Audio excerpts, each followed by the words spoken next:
Dengiz hukmdori seriali orqali jangbagoni butun dunyo qullikdan chiqqan buyuk iroda sohibi sifatida bilishadi. Lekin ko'pchilik bilmagan, qismati o'xshash, lekin undan ham buyuk bo'lgan bir o'zbek o'g'loni haqida bilasizmi? Biz buni hozir siz bilan solishtirib ko'ramiz. Filmda keltirilishicha, Jangboga Silla mamlakatida oddiy qul oilasida tug'iladi. Bugungi bizning qahramonimiz hisoblangan Mahmud ismli Sayfiddin Quddus Xorazm diyorida sulton oilasida tug'iladi. Keyinchalik esa Mo'g'ul bosqini davrida Misrda qullikka sotiladi. Bu ikki shaxsning o'xshashlik jihati shundan iborat ediki, taqdirning zarbasiga taslim bo'lmadi.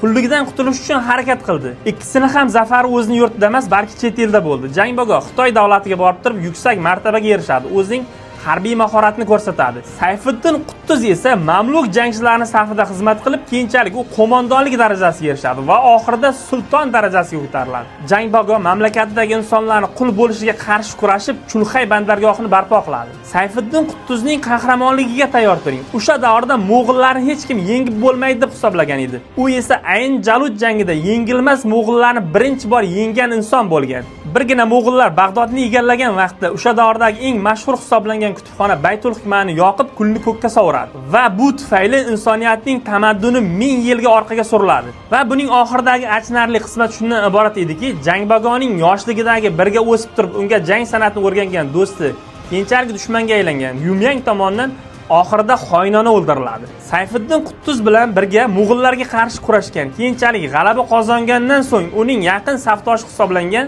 Rukniddin Beybars uni xoinona o'ldiriladi. Sayfiddin Quddus esa bu g'alabaning nashidasini surishga ham ulgura olmaydi. Endi sizga savol: Janubiy Koreya oddiygina qahramonni butun dunyoga brend qilib sotib turgan bir vaqtda biz mashhur bir fotihimizni hattoki ismini ham bilmaymiz.